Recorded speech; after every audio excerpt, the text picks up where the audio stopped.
ийгиликтүү адамдар, акылман адамдар ар бир жолуккан адамынан бир нерсе үйрөнөт. Керек болсо көчөдө бомжтан да бир нерсе алат. Орто деңгээлдеги адамдар булар тажрыйба менен үйрөнөт, эксперимент менен үйрөнөт. Ката кетирет, убакыт коротот. Бирок кеч болсо дагы ошол нерседен ийгиликке жетишет. Келесі алар баарын билет анысы деле. Долбооруңуз 4 жыл ичинде канча доход алып келди? Башында биз жаңы ачылганда 6 ай бою ой силер каяктан чыктыңар, бекер ютубта көрчүбүз деп биз аябай сөккөндө элдерчи. Акча төлөп эмне кылабыз деп. Акча төлөп эмне кылабыз деп. Бирок 6 айдын ичинде эле кайра суроолор өзгөрдү да, эл бат эле жакшы кабыл ала баштады. Ушул долбоорду башташ үчүн канча каражат кетти? Сырттан келген ошол инвестиция менен анан өзүбүздүн буга чейинки жумушубуздагы баарын эсептедик, $200,000 менен баштадык. Азыркы учурда 800,000ге жакын түшүрүү болду. Бир пилот элестеткиле дейт. Самолетту башкарып баратат. Астында толтура көрсөткүчтөр бар. Бирөөсү канча керосин калды, канча бийиктикте учуп баратат, жетер жерине канча калды. Ошол нерселерди пилот билгенге мажбур. Эгер ошол көрсөткүчтөрдү түшүнбөсө, самолет бир канча километрден кийин кулайт. Ошол сыяктуу бизнесте дагы, ишкердикте дагы кээ бир көрсөткүчтөр бар. Бул көрсөткүчтөрдү билбесең, ишкердигиң чала болот. Ошол нерсени колдонбой миллионер болгон ишкер бул нерсени колдонсо мультимиллионер болмок.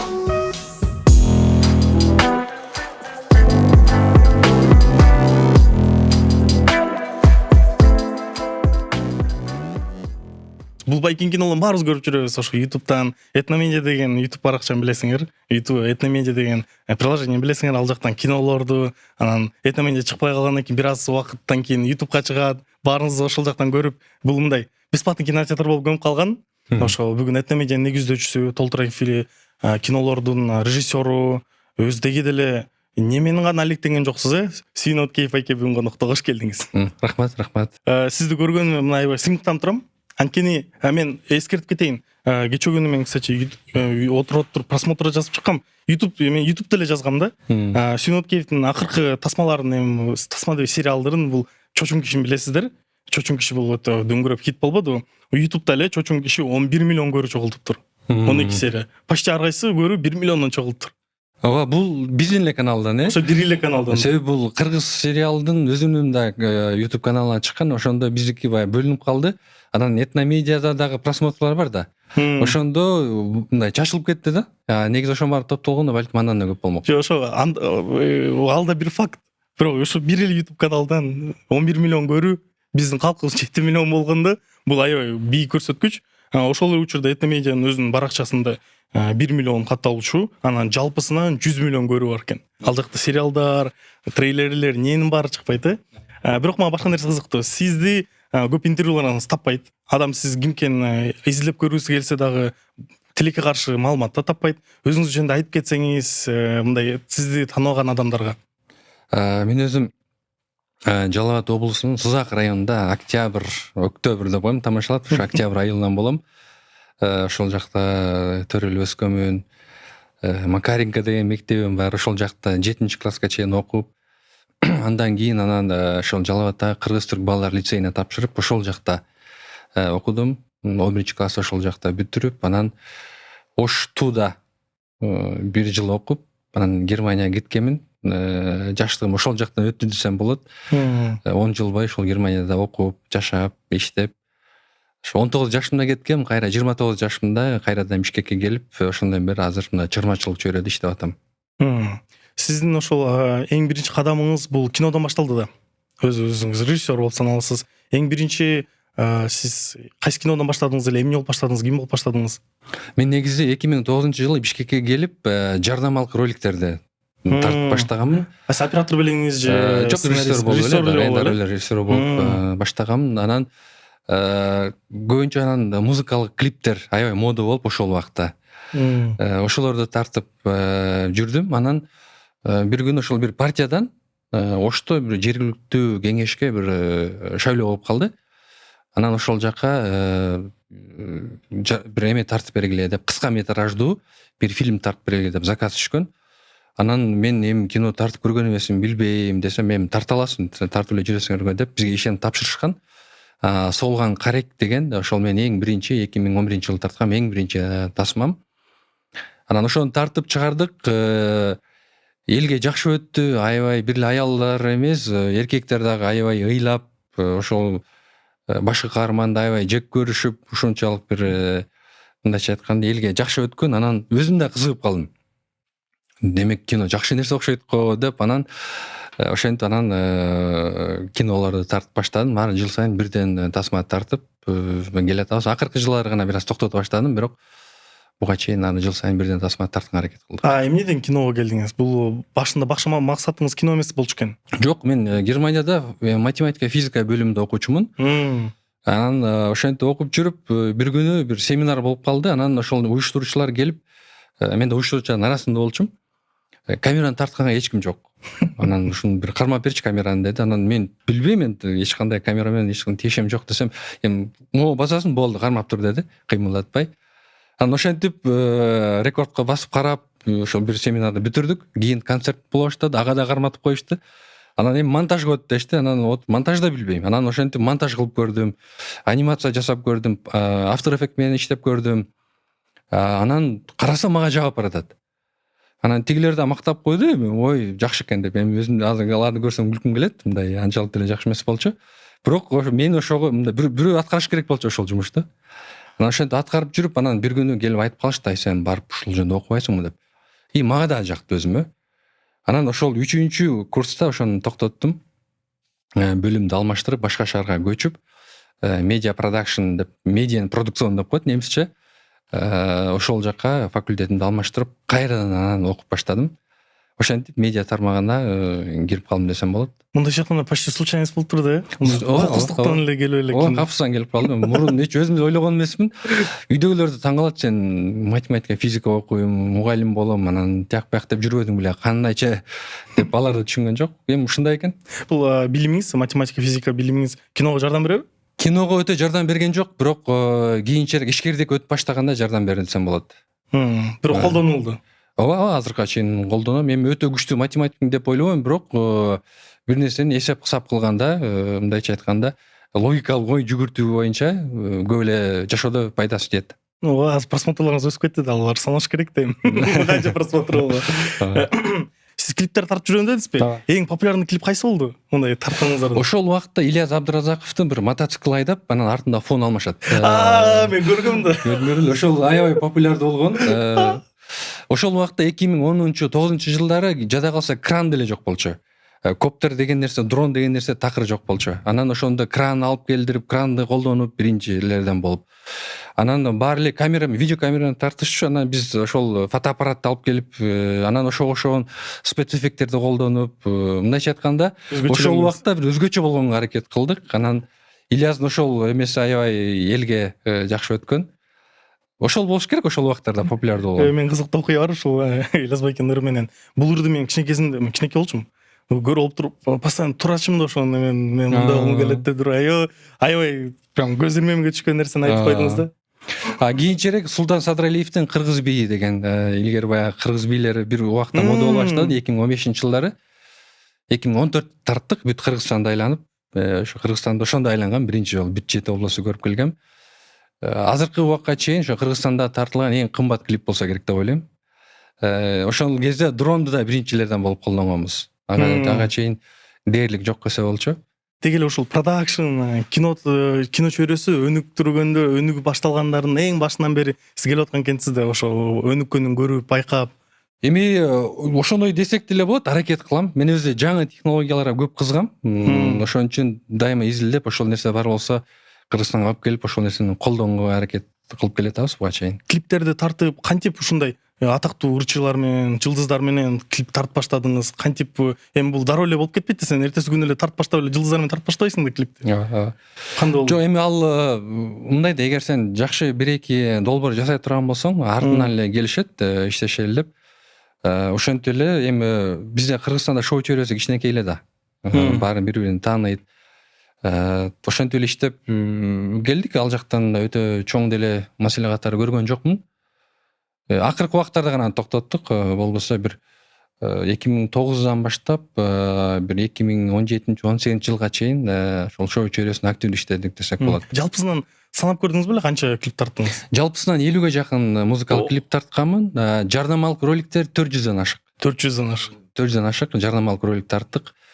атайын отуруп бир санап чыккам муну. Анан тасмалардын саны бир 10дон ашып калды. Тасма саны ашып калды. Ошо тасмалар жөнүндө сүйлөшүп кетсек, сиз айттыңыз бир жыл ар кайсы жыл сайын тасма чыгарганга аракет кылдым. Биринчи жолу Солгон карек болду. Солгон каректен кийин ушул ар кайсы киноңуз жөнүндө, тасмаңыз жөнүндө бир аз айтып кетсеңиз, окуяларын, кантип ушул жолуңузду айтып берсеңиз мага аябай кызыктуу. Кино чөйрөсүндөчү.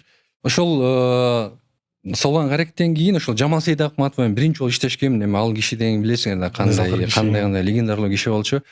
Анан ошол киши менен ошол бир аянтчада чогуу жүрүп, аны менен иштешип, мен үчүн өтө сонун бир тажрыйба болгон. Андан кийин сен эмне кылмаксың деген тасма тартканмын. Ал жакта ошол Анжелика тартылган биринчи жолу. Ал дагы эми жаңы чыгып келаткан ырчы болчу. Ошол жакта биринчи жолу Арнис Кыдырмышев, Эркин Эгембердиев, анан бир казак актер, анан ошо Анжелика болуп тартылган.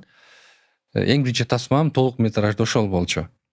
Андан кийин анан планканы жогору көтөрөлү деп, анан миллиондук мелдеш деп ошону тарттык. Ошол убакта рэкетер деп аябай эми билесиңер, анан ошол актерду Саятты чакырып ошол тасманы тартып калдык. Ошо бюджети канча болду? Ошо бюджеттерин айтып кетсеңиз аябай. Күнүнө $1000 төлөчүбүз ошол убакта эле. Бул өтө чоң сумма болчу биз үчүн. Азыр деле чоң сумма болчу. Азыр деле күнүнө $1000 төлөп тартылды. Анан ал убакта жакшы фильм эми өзүн актады. Бирок мындайча айтканда башка бир элдин актёру менен иштешүү биз үчүн мындай жакшы тажрыйба болду десек болот. Анан ошонун экинчиси тартылды. Ошентип анан 2016-жылы ошо Мегатой деп ошол тартылды. Мегатой ошо элге көбүрөөк өттү окшойт деп ойлойм, себеби кадимки эле тойдогу көрүнүш болду. Мегатойду билбеген киши жок го дейм. Ооба, аны көпчүлүк көрдү болуш керек. Анан ошентип барганда GTX деп аны да бир эксперименталдык долбоор болчу. Курман Жолдошев деген бизде Кыргызстанда алдыңкы ютубер деп койсок болот. Аябай креативдүү жигит. Ошол экөөбүз биригип GTX деген тасманы тартып көрдүк. Башында эле билчүбүз, бул өтө оор долбоор, эл кандай кабыл алат деп тартып көрдүк. Өтө чоң каражат кетти ага дагы. Анан бирок өзүнүн тилекке каршы актаган жок, себеби ал жакта катаалар кылып койдук. Биз бул эми балдарга арналган тасманы биз окуу болуп аткан кезде чыгарып коюптурбуз. Негизи муну каникул убагында чыгарыш керек болчу. Ошон үчүн балдар келип, окуучу балдар көрө алган жок. Анан мектептерге алып барып коюп көрдүк. Ушу бир эле катачылык канча деген нерсени айырмашылыгы мүмкүн. Ошон үчүн тасма чыгарганда кайсы убакта чыгарыш керек, ошону дагы өтө маанилүү. Биз ошол апрель айында чыгарсак керек. Негизи муну кышкы каникулда же жайкы каникулда чыгарышыбыз керек болчу да. Жетиз чыкканда мен көрүп алып туруп, окуyor да атамдан аябай суранган, мен алып барыңызчы, бул эме экен. Биздин Человек-паук менен биздин Железный человек окшойт, биздин Супермендер деп. Бирок чынын айтканда баргандан кийин башында кызыктуу болуп туруп, потом наразы болуп келгемде, неге булар Марвелдикиндей эмес депчи. Кийин чоңойгондо түшүнүп баштадым, бул эми чоң каражатта. Бул өтө оор. Эми ал элестеткиле, азыр Марвелдин бир тасмасына канча миңдеген киши иштейт, канча айлап жылдап иштейт. Кандай технологиялар алган. Бизде бир киши иштеген. Бир аниматор, ошол анимация жасаган бир балабыз бар болчу, ошол иштеди. Эми элестеткиле, ошон үчүн эксперименталдык тасма деп айтам. Мындайча айтканда, ошол 3D объектти кыймылдатуу канчалык оор экенин ошондой көрдүк. Бир нерсени жылдыра коюп жок кылып коюш ал азыр оңой эле да. Ал нерсени оңой эле жасап коебуз. Азыр искусственный интеллект эле кылып кое берет. Азыр эми ал чыга баштады да. Анан бирок жакшы жери жаш балдарга аябай жакшы өттү. Мектептерде баягы залдар толуп калып атты да. Ушунчалык жаш балдарга жакты. Бизге канча киши жазып жүрдү, чыгарасыңарбы, уланабы деп. Анан эми улантылган жок. Оор проект болгон үчүн ага улантканга күчүбүз жеткен жок. Бирок азыр мен дагы деле айта алам, эгер азыркы биздин Кыргызстанда чоң маселелердин бири жаш балдарга арналган контент жок. Ооба. Мен азыр ойлойм, ким гана болбосун ушундай жаш балдарга арналган азыркы Марвелге окшоп жакшы анимациялык тасмаларды чыгарса, жаш балдар үчүн өтө сонун бир мүмкүнчүлүк жана өтөт. Азыр болгон убагында чыгарыш керек, ошо жанагындай тайминг жагынан ката кылбаш керек. Мындай жакшы бир тематика деп ойлойм. Азыр андан өнүп кетти да, азыр бизде Debilians пайда болгон, ошол 3D менен иштеп, жаш балдардын баарына аудиториясын алып койгон. Кичинекей балдардынчы эми. Эми ойлойм, биздин деле убакыт келет бир кыргызский Marvel чыгып, анткени бизде уже кыргызский Netflix пайда болду. Мен ошо этне менен кыргызский Netflixтен жакшы көрөм. Бирок бул азыр ананыраак келебиз. Кинолорду уланталы JetX'тен кийин. JetX'тен кийин да бир эки тасма тарттым. Андан кийин ушу Курьер деген тасманы тарттым. Самат Эркинбеков экебиз менен. Самат Эркинбеков менен. Анан кийин ушул кыргыз сериал менен иштешип, анан ошо чоочун кишини тарттык. Мен көбүрөөк ушул продюсерлик жакка ооп кеттим десем болот. Себеби бир нерсени уюштурууну жакшы көрөм. Иштеген адамдарга шарт түзүп берүүнү жакшы көрөм. Ошон үчүн продюсерлик тарап, анан эсептегенди жакшы көрөм дегендей. Анан ошон үчүн ошол продюсерлик жакка көбүрөөк басым жасап, акыркы долбоору ошол чоочун киши болду. Сиз ушул тасмаларыңыздан, дегеле бардык долбоорлоруңуздан эң көп акча алып келген кайсы тасма болду? Ошол Мегатойлорго дейм. Мегатойлор 1-2 ошол экөө тең каражат жагынан ошол жакшы пайда алып келди. Канча бюджет менен тартылган, анан канча каражат алып келди? Ал убакта бир 15-20 миң долларга тартылган. Арзан десек болот. Киного азыр салыштырмалуу. Ошол бир 3 эсе актады. 3 эсе. Экөөс тең 3 эсе актады. Экөө тең ушундай болду. Анан тескерисинче актабай калган тасмалар да бар. Эң акталбай калган тасма кайсыл болду? Аябай көп каражат кетип. JetX. Канча каражат кетти? 70 миң доллардай каражат кеткен, бирок акталган жок. Эле 3-5 миң топтолсо топтолду, бирок топтолгон жок. Ошол акча топтолбой калганда кандай сезимдер болду? Өзү аябай переживание, эми өзүң балаңдай эле болот ар кайсы долбоорчу. Ооба. Биз эми ал кино бул өзү риск, кинонун экинчи аты риск деп койсок болот, ооба. Бул нерсени биз башында билип эле киребиз. Анан элдер өмүр бою иштеп бир үй алайынчы деп 30-40 миң долларга үй алат го, ошону жашап, анан жакшы бактылуу болуп жашап калат. Биз ошол каражатты киного салабыз, бирок жыйынтыгы кандай болот билбейбиз. Бирок бул нерсенин жакшы жери, эртең кандайдыр бир ишкердикке кире турган болсоң, рискти коркпой ала аласың да. Мисалы, мен ишкердик жагыма жакшы таасирин берди десем болот. Ушул рисктен коркпойм десем болот. Өзү орустарда эме бар, знаменитый фраза бар. Кто не рискует, тот не пьет шампанского дегенчи. Мисалы. Ошо риск жөнүндө аябай кызыктуу. Өзү кандай риск? Ошол рисктин кантип түшүнсө болот? Бул уже могул жерден рисковать болот, бирок бул жерден не стоит рисковать деп кантип ушуну бөлүштүрөсүз? Эми бизде мурун мен мында мисалы 5-10 жыл мурун көбүрөөк оптимист болуп эле, бул болот деп мындай риск жагын көп ойлобочумун да. Оптимизм ишенүү. Ооба, бул жакшы болуш керек деп. Анан бирок эми азыр акыркы убакыттарда жок, бир аз анализ кылып, рискти минимумга түшүрүүгө аракет кылып калдым. Азыр мисалы бир долбоор болсо, давай кел деп эле кирип кетпейм. Анан жакшыраак ойлонуп, чет ойлонуп, бир кесип, анан ушинтип иш кылып келатам. Жана сүйлөшкөндөй эле азыр бир аз анализ кылып, анан рискке кириш керек болуп калды. Себеби акыркы убакыттарда бүт тармактарда атаандаштык аябай күчөдү.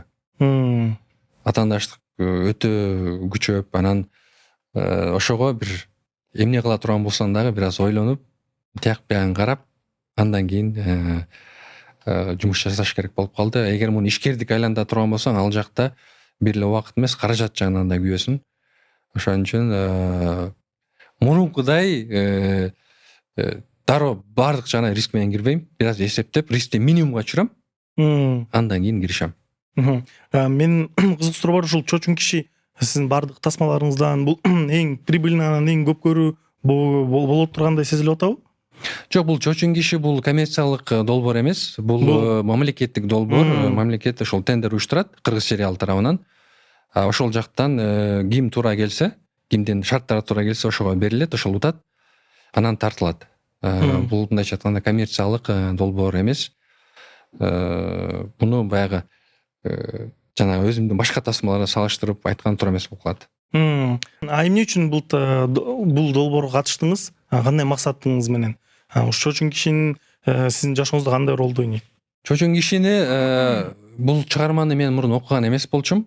Анан ошол жеңиш күлөжө айтып, ушул нерсени түшүндүрүп берди. Анан эки нерсе мага аябай жакты. Биринчиси, биз эми кино тармагында иштеп келатканда окуянын жакшы кызыктуу элди кармай турган бир окуя издейбиз да. Анан ошо эки нерсени айтты, ошол нерсе мени кармады. Биринчиси ошол жигит өзүнүн сүйгөн кызын тонойт деди. Өзүнүн сүйгөн кызын кантип тонойт? Мен бул нерсени мындай түшүнө алган жокмун да. Ал да эжебиз кыскартып мындай сону ушул жерден айтып узартпа, башка жерден айтпай койду да. Ушул нерсе кармады. Анан экинчиси ошол бала төрөп келин. Ошо өзүнүн баласын алып барып ошол күйөөсүнүн биринчи аялына бактырат деди. Анан бул нерсе да мындай кандайча деп мындай түшүнгөн жокмун да. Бирок кызык болду. Анан отуруп, анан ошол китепти, момундай китептен 2 том. Анан отуруп ошо биринчи томду бир жуманын ичинде окуп чыктым. Анан түшүндүм, бул Союз убагында жазылган китеп экен, 88-жылдары. Анан ошол дүйнөгө кирдим. Анан мындайча айтканда ичимде бир аз бир сер ошол нерсени аш кылып, бир ошону сиңирип, буну кандай кылса болот, кантип тартсак болот деп, анан сунушубузду айтып, сценарийибизди жазып, анан азыркы убакка алып келип тарткан туура көрдүк. Себеби ошол убак менен тарта турган болсок, бул өтө оор болмок. Каражат да көп кетмек. Каражат өтө көп кетмек. Ал тендерде бөлүнгөн каражат жетмек эмес. Ошон үчүн ушул күнгө алып келип тартканга мажбур болдук. Бирок бир жагынан туура болду деп да ойлойм. Себеби ал ошол убактагы маселелер бүгүнкү күндө да бар. Келечекте да боло турган нерселер. Себеби бул адамдын ортосундагы мамиле. Бул дайыма өзгөрбөйт, дайыма болуп келчү нерселер. Ошон үчүн бүгүнкү күнгө алып келген туура болду деп ойлойм. Сиз ушул творчество чөйрөсүндө жүрөсүз, канча деген тасмалар жаратып жүрөсүз, сиз креативдүүсүз, сиз жашсыз, максималистсиз. Анан канча эле бир учурда ишкерликке өтүп кеттиңиз. Эмнеге тоскоол болду? Эмне үчүн ишкерликке өтүп кеттиңиз? Бул ошол 2020-жылы пандемияда эме болду. 2 ай үйдө камалып отуруп калбадыкпы? Анан ошондо отуруп бир сыйра өзүмдүн кесибимди, келечекти бир сыйра карап, ойлонуп, таразалаганга жакшы бир убакыт болду да. Болбосо жумуш деп жүрүп эле баягы күнүмдүк жумуш менен алаксып, бир 5-10 жылдан кийин каяка барарыбызды да көрбөй калат экенбиз да. Ошол жакта отуруп кенен бир отурганга, өзүмдү бир сырт жактан караганга жакшы мүмкүнчүлүк болду. Изденүүгө. Ооба, анан өзүм баягы жогоруда айтылгандай эле жаңы технологияларга көп кызыкканым үчүн бүт дүйнөлүк ошол аренада эмне болуп атат? Google каяка барып атат, Amazon эмне кылып атат, Meta эмне кылып атат? Бир сыйра ошолорду мындай окуп, көрүп чыкканга жакшы мүмкүнчүлүк болду. Анан кино тармагында жүргөнүм үчүн Netflix'те дагы окуп, изилдеп чыктым. Ал жөнүндө 3-4 китеп окудум. Анан мындайча айтканда, ошол ишкердик менен чыгармачылыкты айкалыштырган кандай сонун да. Бир жагынан билесиң, ошол кухняны билесиң, кандай иштегенин, маданият чөйрөсүн, кино чөйрөсүн. Ошол эле убакта ишкердик кылып, мүмкүнчүлүктөрдү кеңейтсең, чоңойтсоң болот да. Анан ошол отуруп бизнес план жаздым. Бизнес планын отуруп жазып, анан ошону досторума сунуштадым. Сунуштасам, карап туруп эле анан негизи инвестор таппайсың го, бул жакта инвесторлор катарга туруп калды. Танышыңыз керек болуп калды. Ооба, анан карап өзүмдүн досторум. Негизи инвестицияда айтылат го, негизи 3F деп коет да. Friends деп коет, анан family деп коет, анан false деп коет. Бул баягы же досторуң жардам берет, же үй бүлөң жардам берет, же болбосо сырттан эч нерсени түшүнбөгөн, адашып келип калган бирөөлөр жардам берет да. Мага ошол досторум жардам берди. Ошолордун каржы жагынан, ошолордун каржы тарабынан финансылык колдоосу менен ошол нерсени баштадык 2020-жылы. Анан бир жылга жакын 7-8 айлык даярдыктар болду. Бүт жагын карап чыктык. Жакынкы ошол Орто Азияда кандай атаандаштар бар, перспективасы канчалык чоң, кенен, бүт баарын изилдеп карап чыгып, анан досторду топтоп, анан баштадык. Анан чет өлкөдө 20 жылга жакын банк системасында иштеп келген досум бар болчу. Анан аны чакырдым. Чакырып, анан Алтын деген досум, Алтын, сен ушул каржы жагын карап бер. Эми сен ишиң ошол, финансын түшүнөсүң. Мен ошол өзүмдүн билген эле кино чөйрөсүн карайын, ошол контрагенттер менен иштешейин, партнерлор менен иштешейин, мен ошол договорлорду түзөйүн. Сен бул жагын карап бер деп аны чакырдым. Анан ал келди, иштеп баштадык, договорлор түзүлдү. Анан 7-8 ай иштегенден кийин эле анан менин алтын досум келди дагы, досу мен кеттим деди. Анан кандайча десем, ушул түштүк жакта жакшы бир ишкана, мамлекеттик ишкананын жетекчилик кызматына сунуштап калышты. Анын ракурсунан караганда аябай жакшы сунуш. Анын карьерасы үчүн өтө жакшы бир сунуш болду. Ары кара ыйлап, бери кара күлүп, анан макул дедик. Макул деп анан ошол досум кетти. Анан ошол финансы эмеси мага калып калды. Анан отчетторду бер дедим. Отчетторду алдым, карадым. Excel менен жазылган отчеттор экен. Эч нерсени түшүнгөн жокмун. Анан бирок эми бул эми стартаптан эми өсүп келаткан таштап койсо болбойт бул жерде. Таштаса болбойт. Бул жакта эми анча-мынча продажалар башталып калды. Анан кандай болот деп анан отуруп 2 ай бою интернеттен башымды көтөргөн жокмун. Бизнести кантип профессионалдуу түрдө жүгүртүш керек, кылыш керек. Кандай өзүңүз окуп баштадыңыз? Өзүм окуп баштадым ооба. Себеби буларды мен билбесем болот, бул отчетторду мен түшүнүшүм керек. Анан отуруп, мындайча айтканда, бизнести профессионалдуу деңгээлде кылганды окуп баштадым десем болот. Ошол финансылык отчетторду, учетторду кандай туура жүргүзүш керек. Анан отуруп бир орус баланын бир интервьюсун көрүп калдым. Анан ал жакта айтат, ал бала 5-6 жыл ошол иштейт экенде, ар кандай ишкерлик түрүн кылып көрөт. Анан эч эле болбойт. Мындай караганда оборот акчасы бар. Жумуш болуп эле атат, а бирок пайда жок дейт. Анан токтоттук дейт, баарын токтотуп, биз бир нерсени туура эмес кылып атабыз. Бизге пайда болуш керек, пайда түшүш керек болчу деп анан баарын токтоттук дейт. Анан себебин изилдей баштадык дейт. Биз эмне үчүн пайда таппай атабыз? Анан ошол жактан ошолор сонун кылып ошол нерсени таап, сонун бир китеп жазып, ошол китепти анан элге сунуштап, ошол интервью ошол китеп жөнүндө экен да. Анан ал жакта айтып атат. Биз дейт, силер үчүн дейт, атайын ишкерлер үчүн дейт, ушул китепти жаздык. Бул китепти окуучу студенттер же академиктер, мындай профессорлор окубаш керек. Биз финансынын эң керектүү гана терминдерин алдык, эң керектүү күнүмдүк бизнесте керектүү гана нерсени алып келип, ушул китепке жаздык. Эгер ишкердикти профессионалдуу түрдө кылам дегендер, ушул китепти окугула деди. Ошол китепти дароо анан Москвадан заказ бердим, биякта Кыргызстанда жок болчу. Алып келди, анан ошол китеп менин мындайча айтканда ишкердикке болгон көз карашымды өзгөрттү десем болот. Бир китеп менен ошол китепти жыл сайын 2-3 жолу окуп турам.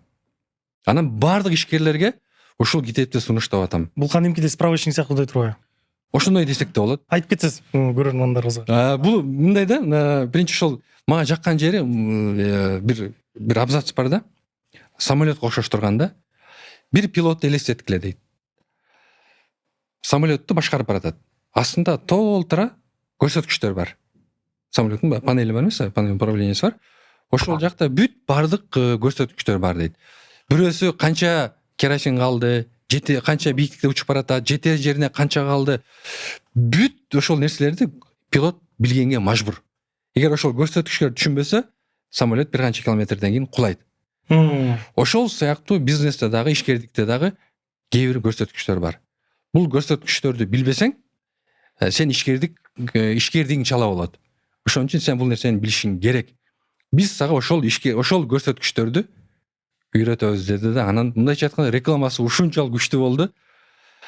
Анан ошол нерсени алып, колдонуп, били ал нерсе менен калган жокпуз. Анын артынан толтура китептер келди, толтура алар колдонгон инструменттер келди. Ошентип анан ишкердик чөйрөгө сүңгүп кеттик десек болот. Пайдаланып айтып сурап кетсем болбойт. Ушул балким бизди көрүп аткан бир көрүүчү өзү ошондо бизнес чөйрөсүндө бир нерсе окушпай атат, баштагысы келип атат. Ушул башында сизди изилдөөгө жардам берген 3 китебиңизди айтып кетсеңиз. Биринчи китеп бул атомная привычка деген. Жок. Нескучные финансы деген. Ушул мен жанагы айткан китеп, ушул китеп. Нескучные финансы. Ушул китеп менин баягы жашоого болгон, ишкердикке болгон көз карашымды өзгөрткөн китеп десем болот. Андан кийин атомная привычка бул азаздан баштап мындай кандай десем, бул өзүндү көбүрөөк кандай десем ишкердик эмес, өзүн өнүктүрүүчү китеп катары мага жакты десем болот. Анан финансы для нефинансистов ушундай болуш керек, по-моему. Ошондой болуш керек. Финансист эместер үчүн финансы деген. мындай для чайников деген сыяктуу. ооба ошол сыяктуу бул китептер керек болсо тажрыйбалуу ишкерлер деле ушул китепти мындай окуса жакшы болмок деп ойлойм. Себеби тилекке каршы көп эле ишкерлерди көрүп келатам да. Жакшы мындай экен да. Биздин кыргыз ишкерлер аябай нетворкинг аябай жакшы. Бирөө менен бат тил табыша алат, жакшы нерселерди таба алат. Мындай жумушту, бизнести жакшы баштай алышат. А бирок мындай сурап келсең, канча пайда таап атканын билбейт. Мындайча айтканда баягы койду жиликтегендей эле бизнес өзүнүн эмесин жиликтей билиш керек го. Көп ишкерлер ошол жактан аксайт экен да, мен ошону байкадым. Анан бул китептер ошол нерсени мындайча айтканда сонун кылып жиликтеп берет. Бул алдыга жылса жылат, бирок мындай зыян тартпайт десек болот. Бул жөнүндө бир жолу мындай бир окуя болду. Бизде кыргыздарга мондай финансылык китептер, учет, отчет деген нерсенин кереги жок. Мисалы мына Дордуй алып кара дейт. Бир досум айтып атат да. Дордуду дейт, бүт ийгиликтүү ишкерлер ошол жакта дейт. Миллиондогон оборотторду кылышат дейт. Сурасаң бүт эмелер биягында бар дейт. Цифраларчы. Мындайча айтканда сен сунуштап аткан управленческий учет деп коет, булар кереги жок дейт.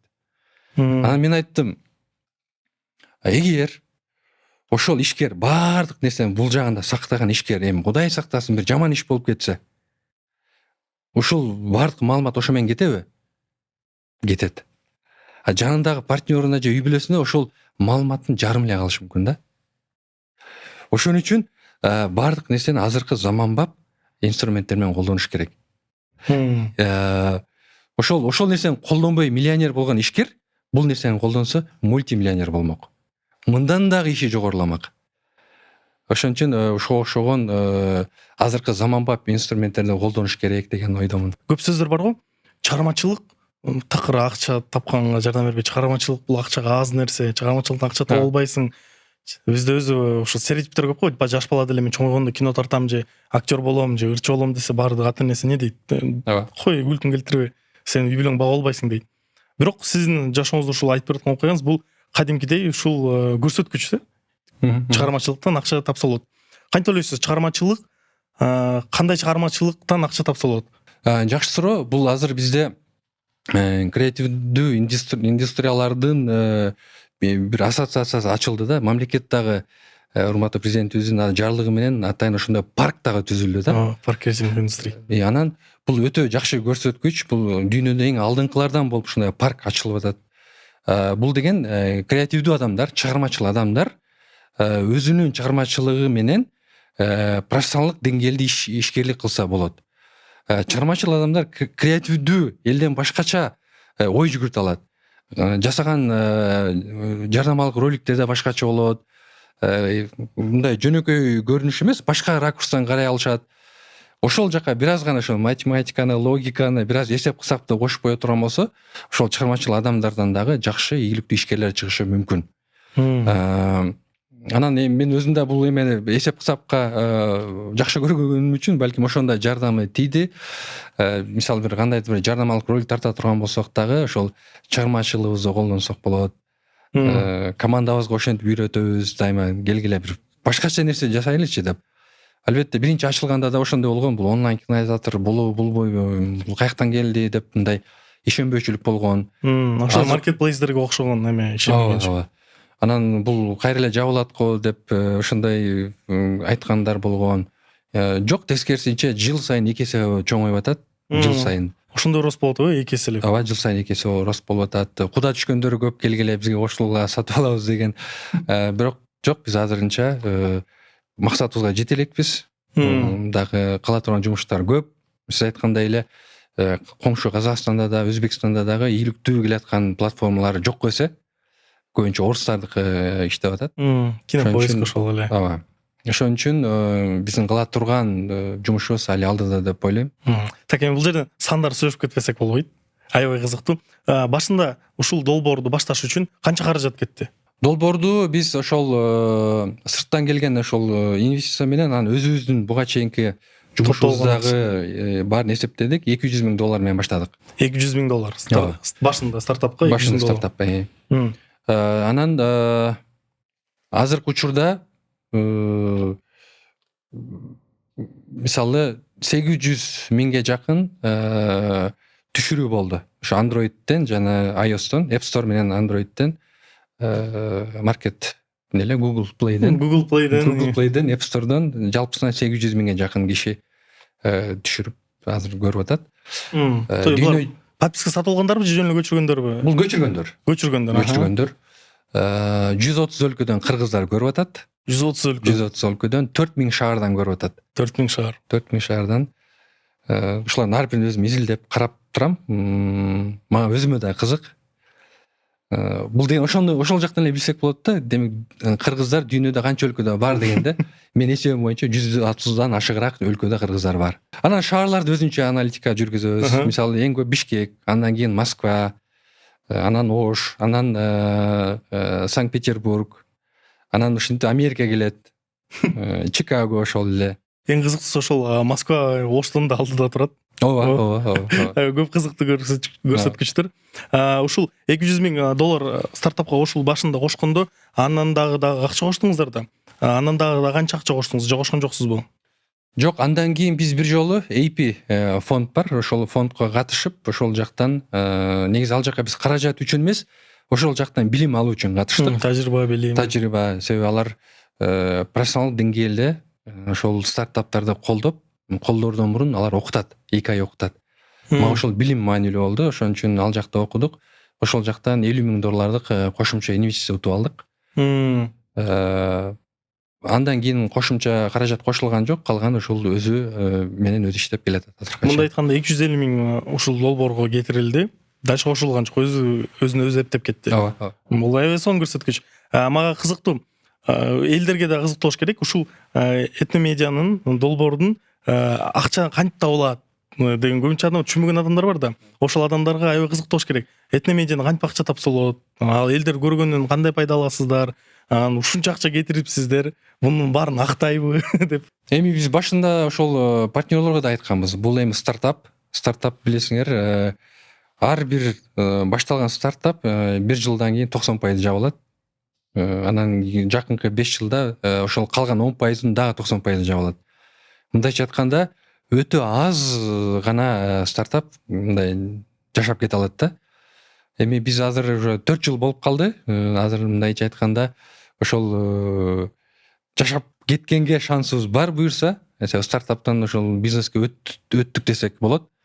Анан өтө эле бир чоң бир форс-мажор болуп эле кетпесе, Кудай берсе азыр көрсөткүчтөр жаман эмес. Анан башында бирок айтылды, риск бар.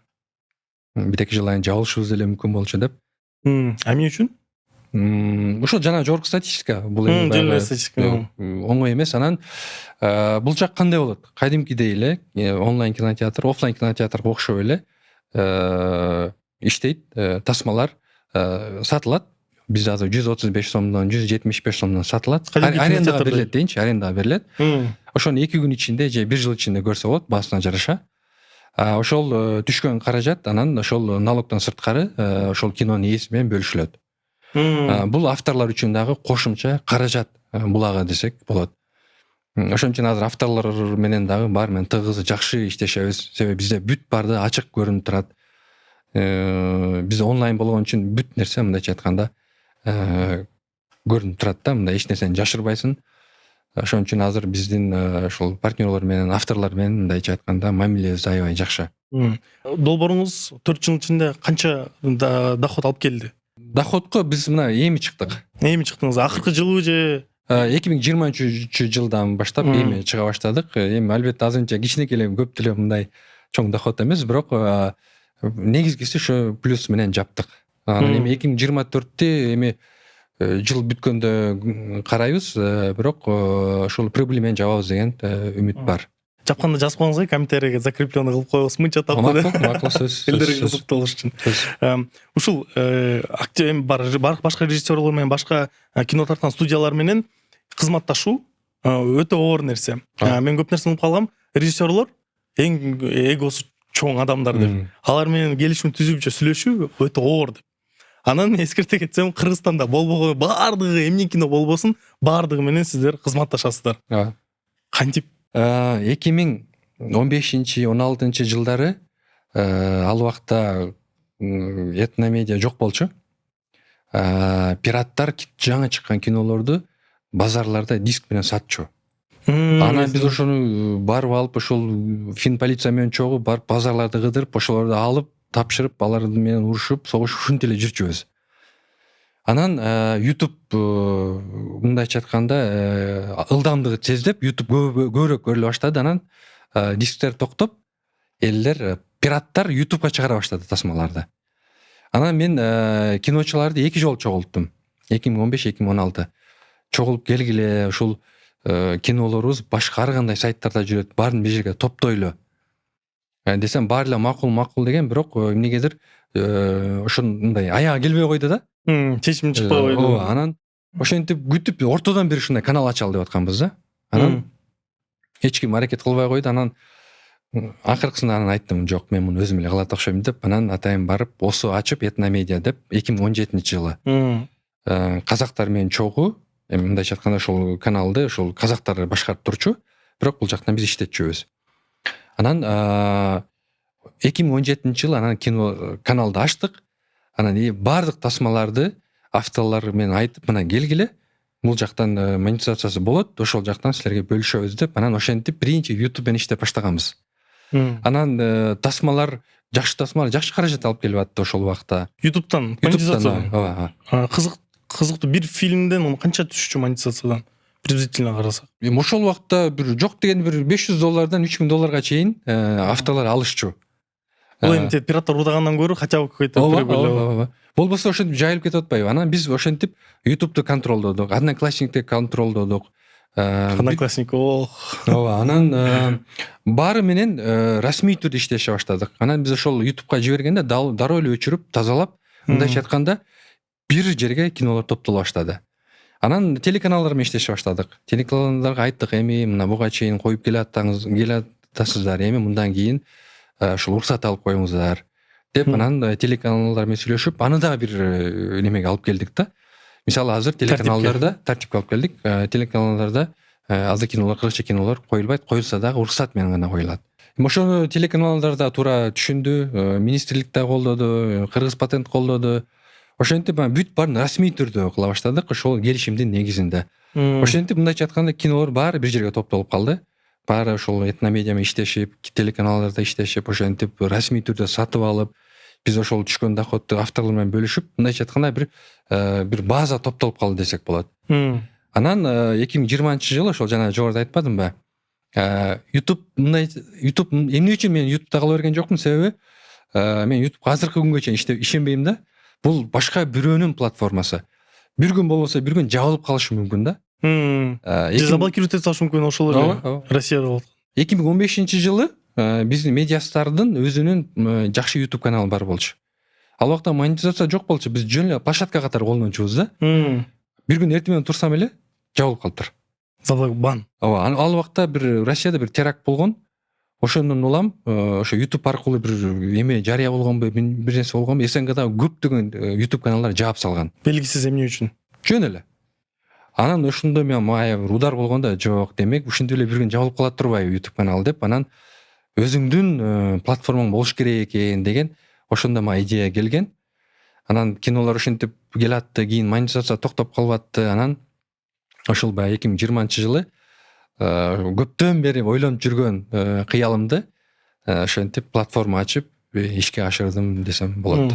Могу иштешкен студиялар боюнча ошол башында 2017-жылы эми баштаганда сиздер менен канча студия, канча режиссерлор иштешчү? Анан азыркы учурда канча режиссер менен канча студия иштешет? Азыр ошол убакыттарда бир 30га жакын студия менен иштешкенбиз. 30га жакын. Азыркы учурда 70ге жакын студия бар. 70ге жакын студия кино тартып атат десек болот азыр. 70 студия кино тартып атат. Бул аябай эле, бул биринчиден биздин кино индустриябыздын өсүшүн далилдейт экен.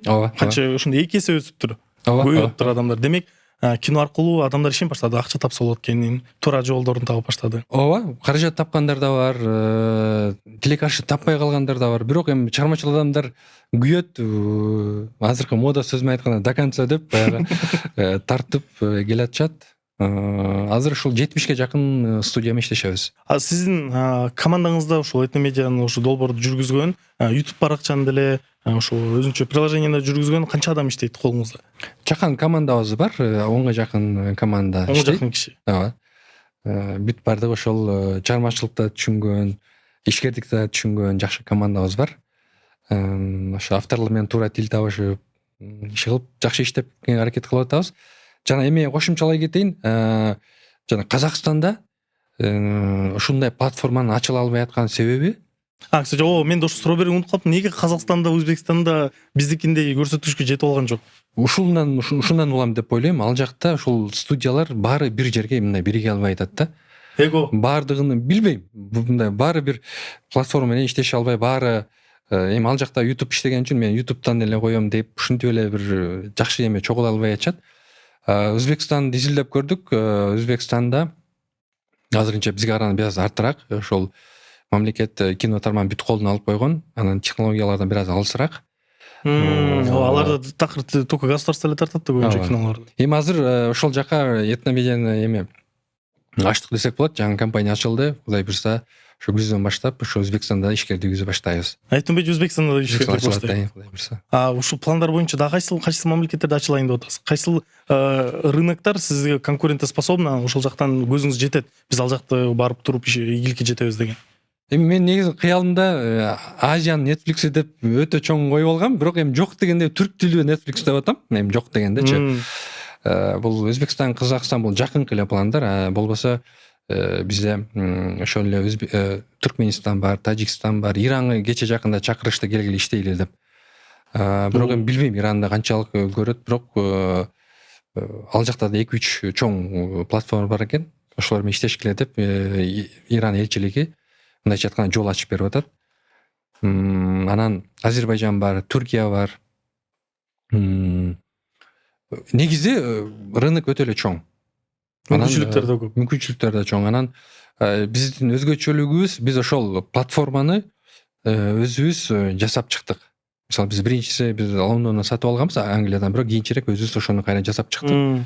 Мындайча айтканда 100% өзүбүзгө караштуу, аябай орусча айтканда гибкий, бүт ар кандай кылып мындай эркин кыймылдай алабыз техникалык жактан. Бизде ошо Орто Азияда колдонулуп аткан платформалар көбүрөөк орустардын контролунда болгон үчүн алар мындай өтө гибкий боло алышпайт. Ошол жактан бир аз чектелип калып атышат. Биз ошол артыкчылыгыбызды колдонуп, ошол башка мамлекеттерге эртерээк чыгып кетсебиз деген мындай үмүтүбүз бар. Сөзсүз түрдө бул жерден менин да ишеничим бар. Мен өзү азыр көрүп аткан көрүүчүлөрдү дагы чакырмакмын. Этномедианы көчүрүп, биз өзүбүздүн продукциябызды, өзүбүздүн долбоорлорубузду колдошубуз керек. Биз ар кайсы подкастында көтөрүп жүргөн маселем. Өзүбүздүн чыккан нерсени эмне үчүн колдобойбуз? Кинолорду өзүбүздөн көрөлү, баардыгын өзүбүздөн сатып алалы, башка бирөөгө каржылап төлөгөндөн көрө. Бизде ушул Эдил Жолдобаев Байсалов айткандай, бир дүйнөдө бир нерсе болуп кетсе, Кыргызстанга жардамга ешким келбейт. Ачыгында биз өзүбүз эле жардам берип алабыз. Ошондуктан биз күчтүү болушубуз керек, өнүктүрүшүбүз керек. Ошондуктан бул жерден айтып кетмекмин, сөз түрдө көчүрүңүздөр. Мен даже эме кылып кетейин, описаниеда ссылка калтырып кетейин. Көчүрүүгө. Көчүрүңүздөр. Кстати, менде подписка бар. Рахмат. Мен көрүп турам керектилерди, кинолорду. Мен эме мындай кичине көп сүйлөшкөнгө караганда, бирок жеке жашоодо мындай интроверт катарымда бир аз подкасттан энергиямды кетирип, анан жашоодо эч кимге сүйлөшкүм келбей калат. Анан кинотеатрга барыш мага бир аз эмерээк да, мындай барып, толтура элдер, чуть дискомфортно. Үйдөн отурасың, этномедиа подписка бар, көрөсүң, керектилерди аренда аласың, көрө бересиң. Ооба. Ошон үчүн ыңгайлуу. Биз эми ошонун үстүнө дагы деле иштеп атабыз, техникалык жактан дагы кылчу нерсебиз бар.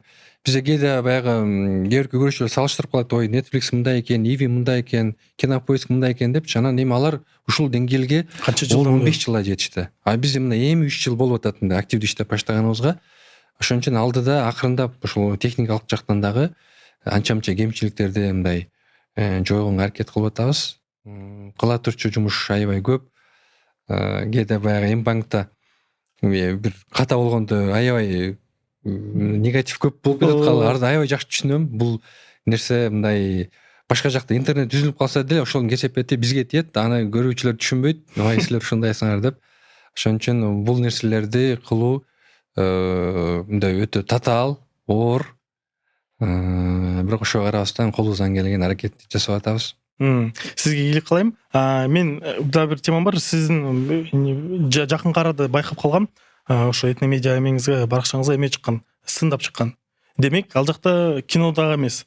Жакын арада дагы толтур нерсе деген пландарыңыз бар ошо. Ошо пландарыңыз жөнүндө кененирээк айтып кетсеңиз. Негизи быйыл 3 чоң нерсени ишке киргизебиз. Атын айтпай турам, бирок бул дүйнөдөгү трендте болуп аткан нерселердин кыргызча аналогу деп койсок болот. Бул нерселерди киргизбесек болбойт, себеби мен көзүм жетип турат. Мындай кандай десем, кыргыздар башында биз жаңы ачылганда 6 ай бою ой силер каяктан чыктыңар, бекер ютубта көрчүбүз деп биз аябай сөккөн да элдерчи. Акча төлөп эмне кылабыз деп. Акча төлөп эмне кылабыз деп. Анан бирок 6 айдын ичинде эле кайра суроолор өзгөрдү да, эл бат эле жакшы кабыл ала баштады.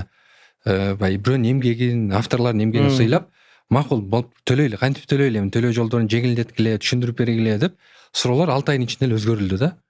Ошо сыңары бизге ошол көрүүчүлөрдөн дагы жакшы сунуштар, эмелер түшөт да, ушундай кылсаңар болбойт беле деп. Демек ал көрүүчүлөр да уже жардам берип баштады мындай. Көрүүчүлөр жардам берип баштады. Анан ошол нерселерди атын айтпай кое турайын, буюрса ишке ашсын. Ишке ашкандан кийин анан айтайын. Бирок ошол бир 2-3 жакшы жетишип калсак 3 долбоор кышка чейин ишке ашат. Элибизге жагат турган нерселер болот деп ойлойм. Мен өзүм подкастерлердин атынан суроо бергим келип турат. Ал жакта биз подкасттар пайда болгонун күтөбүзбү? Күтсө болобу? Сизге да түз тиешеси бар. Түз тиешеси болот. Балким ошол долбоорлор ачылып калганда сиз менен иштешебиз буюрса. Демек жакында көп кызыктуу жаңылыктар болот экен да. Буюрса. Ушу ишкерлик менен чыгармачылыктын кандай айырмасы бар экен? Жакшы суроо. Негизи ар бир ишкер чыгармачыл болсо аябай жакшы болмок да. Экөөнү мындай бөлбөй эле.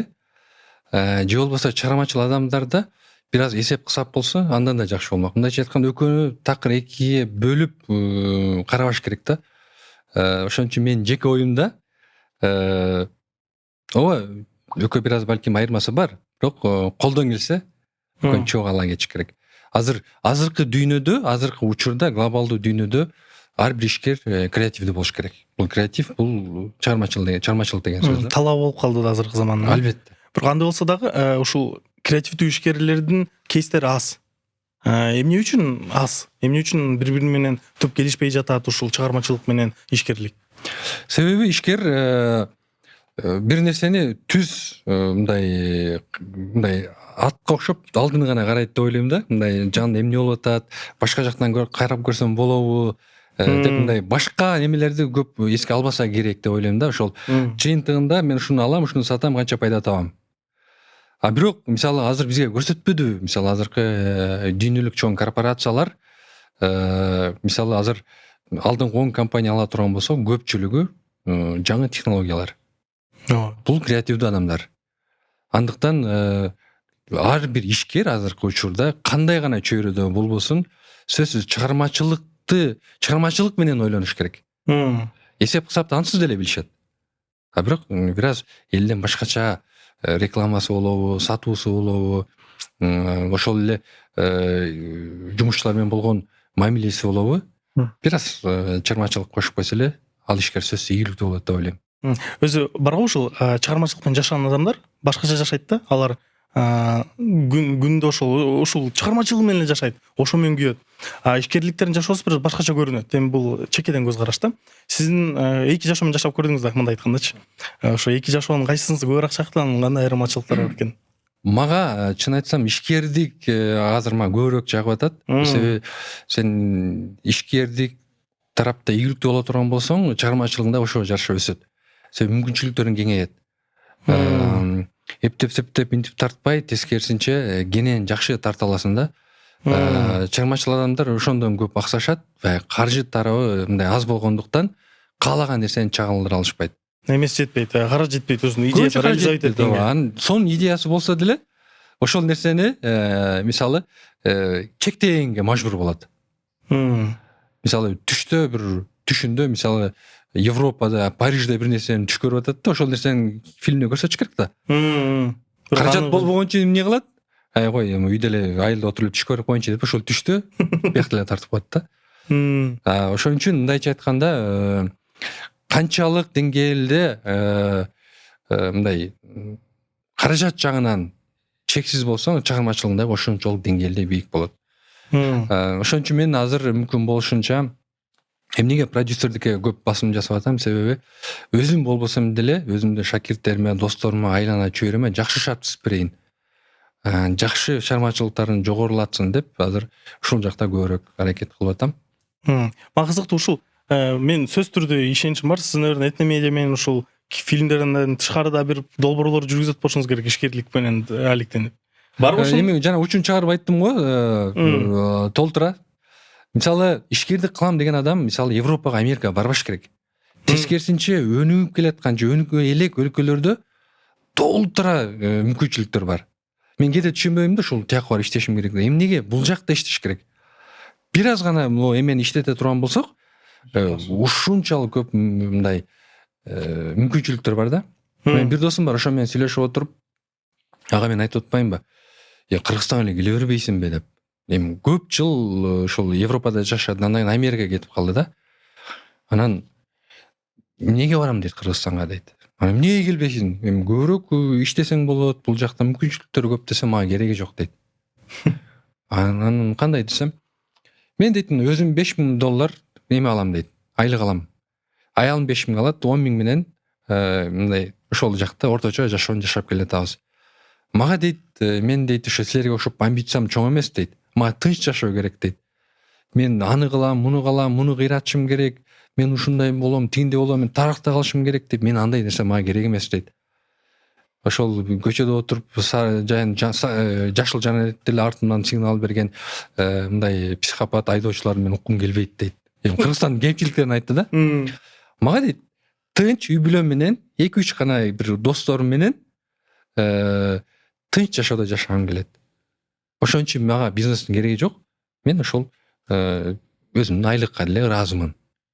Ишкердик менен алек болом дегендер үчүн туура айтасың, Кыргызстанда же ушул Орто Азияда мүмкүнчүлүктөр аябай чоң. Алар ошо силер калып иштей бергиле деп ойлосоң жооп берди.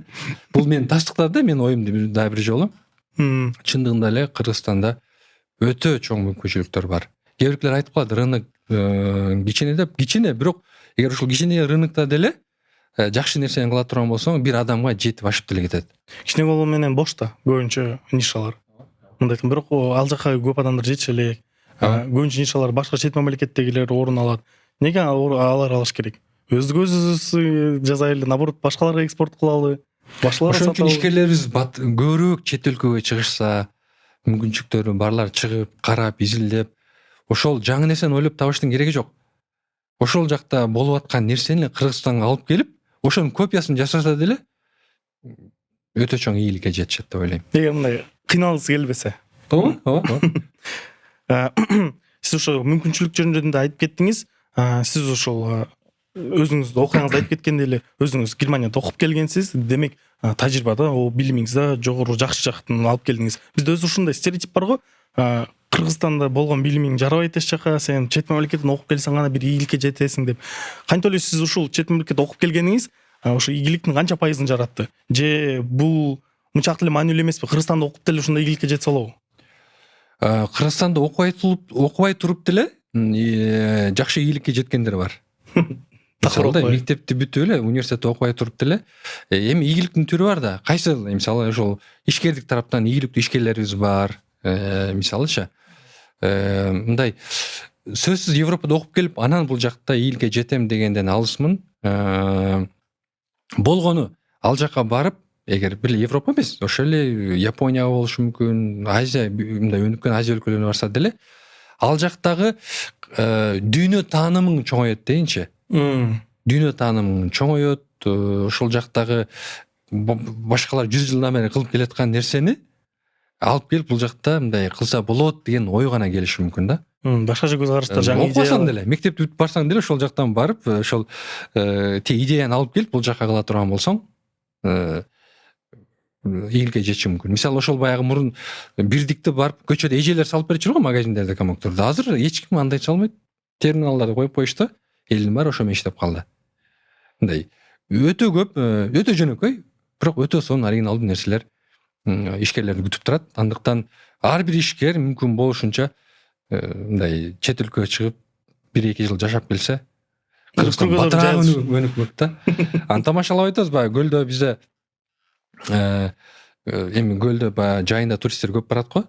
Ошол биздин ошо көлдө жашаган биздин ошо жердештерибиз барып ошо Анталияда, Майоркада, ошо Мальдив аралдарында барып бир эле ай жашап ошол жакты кызматтарын көрүп келсе, ушунчалык бул жакта кызмат көрсөтүп өнүкмөк, биздин көлдүк туугандарыбыз мындан да чоң ийгиликтерге жетишмек да.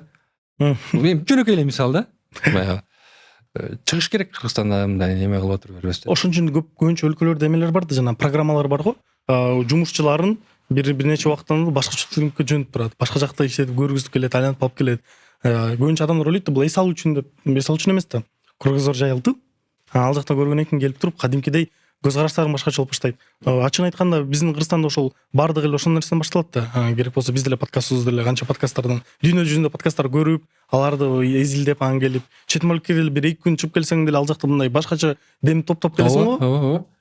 Эми ал жака чыкканга шарты жоктур. Отуруп азыр ошол сиз айткан подкасттарды көрүш керек, ийгиликтүү ишкерлердин, ийгиликтүү адамдардын көз караштарын, китептерин окуш керек. Азыр ушунчалык көп китеп чыкты, ушунчалык көп китептер бар азырчы. Бардык темада бар. Бардык темада бар. Болгон ошол бир аз аракет кылган адам ийгиликсиз болсо мен таң калам да. Сөзсүз ийгиликтүү болот. Бир аз гана аракет кылган адам сөзсүз ийгиликтүү болот. Окубайбыз. Ошон үчүн гана мындай эмнеге мындай, тигиндей мындай деп суроолор көбөйөт да. Окуган киши, бир аз гана окуган киши, изилдеген киши ийгиликке сөзсүз жетет. Мен сиздин ошол биздин сүйлөшүп аткан темабызга тиешелүү бир интервьюңузду угуп калгам, бир сөздөр айтыпсыз. Бизде көбүнчөлөр эме дедиңиз, бир аз цитируйт этейин. Көбүнчө биздин элдер ушул Кыргыз мамлекетин бир нерсе күтүп эле өзүлөрү өнүккүсү келбеген адамдар. Бирок мүмкүнчүлүк көп. Мен баарына таң калам деп айтыпсыз да. Демек, бул 7 жыл мурун берген интервьюңузда окушуңуз керек. 7 жылдан бери көз караштар өзгөргөн жок. Жок, мен дагы деле бар эми, дагы деле мамлекеттен күткөн адамдар дагы деле бар. Тескерисинче башка жакта мындай го. Мисалы Түркияда мен көп налог төлөдүм деп мактанат. Мен мамлекетке мынча салым коштум. Ооба. Бул көрдүңүзбү мындай эменин көз карашы канчалык таптакыр башка. Бизде мүмкүн болушунча жашыранга аракет кылабыз. Тиякта мен мамлекетке ушунча салык төлөдүм, мен ушунчалык мен патриотмун деп. Бизде жылаңач патриоттор көп да. Мындай ой мен мамлекет дейт, бирок салыктан жашырабыз, бекиткенге аракет кылабыз. Ошон үчүн билбейм, мен жеке көз карашымда бул нерсе эми акырындап өзгөрүп атат. Азыр ошол салык боюнча аябай жакшы иштер жүрүп атат. Акырындап баарыбыз ушинтип мындай башкалар окшоп биз дагы мен ушунча салык төлөдүм деп мактана турган деңгээлге. Биз менен атаандашпы? Ким көбүрөөк салык төлөдү деп. Мен ойлойм бир 5-10 жылда ошондой болуп калат буюрса. 5-10 жыл. Ооба. Жаттап калдыңыздар. Кино чөйрөсүндө сиз эми канча кинону көрдүңүз да? Кыргызстанда канча деген өнүккөн, канча деген перевороттор, канча инновацион кинолорду көргөнсүз. Кыргызстан деги деле кыргыз кинонун тарыхын билесиз. Кыргызстан тарыхында 3 эң маанилүү кино кайсыл болду сиздин оюңузча? Биздин мурунку кыргыз кереметиндеги Төлөмүш Океев, Доорунбек Садырбаев, Болот Шамшиев агаларыбыздын тарткан тасмалары баардыгы эле чоң ийгиликтерге жетишкен. Баарыбыз ошол кинолор менен чоңойдук. Анан ушул нерсени мен айта кетишим керек. Ошол кинолордун жанында ийгиликсиз кинолор дагы аябай көп тартылган да. Биз баягы кыргыз кереметинде тартылган тасмалардын баары укмуш деп ошондой бир көз караш бар да. Анан мындай карай турган болсоң, ошол убакта балким 100 фильм тартылса, ичинен биз кыргыз керемети деген бир 30 чакты тасманы билебиз да. Элдин баары жатка билет. Чындап Союз эмес, керек болсо Европага чейин чыккан тасмаларыбыз бар. Бакайдын жайыты Берлин алеңе барып 2-орунду алып келсе керек эле. Ошончолук сонун тасмаларыбыз бар. Анан биздин кээ бирки көрүүчүлөрүбүз азыркы тасмаларды аябай катуу сындашат да. Илгерки кинолор тартпайсыңар деп. жок, тескерисинче ошол убакта дагы канча ийгиликсиз кинолор. ийгиликсиз кинолор, баягы элге жетпей калган же элге жакпай калган кинолор толтура. Мен буларды каяктан билем? Себеби бизде ошол кинонун баары бар. Мен өзүм көрбөгөн, укпаган толтура тасмалар бар экен да. Ошол этномедиадан ошону көрсө болот да. Биз көбүнчө бир 15-20 чакты тасма бар, ошонун айланасында гана ой жүгүртөбүз да. Ошол илгерки кинолордон канча киносун жүктөдүңүз этномедиа? Биз азыр 20-30 чакты ошол ийгиликтүү тасмалар бар. Ак баранын көз жашы, Бөрү зындан сыяктуу. Так мен булар биринчи жолу угуп атам, аттары менен жашмын да. Канча сонун тасмалар бар. Бул тасмаларды ремейк болуп тартылса аябай сонун болмок. Анан эми бул илгерки тасмалардан. Анан азыркы тасмалардан дагы бар. Мисалы акыркы могул Бейиш деген тасма бир эле Кыргызстанда эмес, ошол СНГ мамлекеттеринде дагы чоң ийгиликтерди алып келди. Аншлаг болуп көп.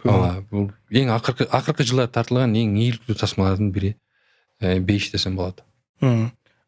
Ушул адамдар кандай гана аттарды атып кеттиңиз, кандай гана залкарларды, биздин Кыргызстаныбыз тарыхында из калтырган адамдарды атап кеттиңиз.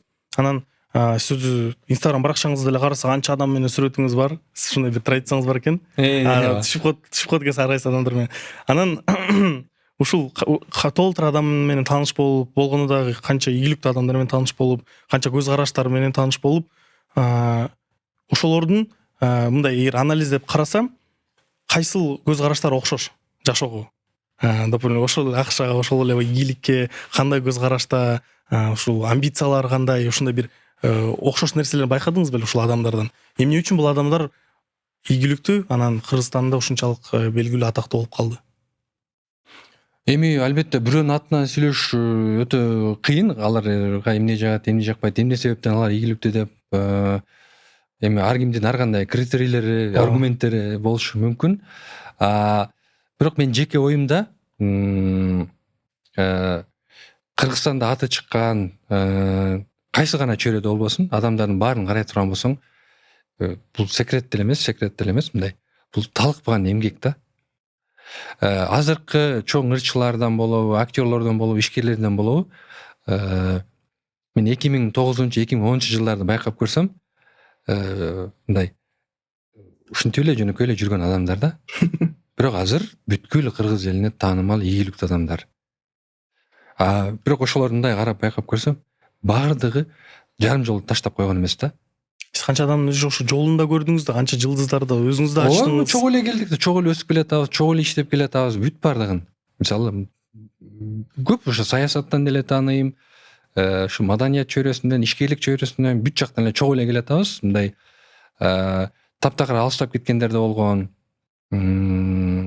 Бирок азыркы учурда азыр топ 10до жүргөн ар бир чөйрөдө адамдарды байкап көрсөң, баардыгы эле талыкпаган эмгек, токтогон жок, ишеничти, аягына чейин иштеп келатат. Мына азыр ийгиликке жетишти десек болот.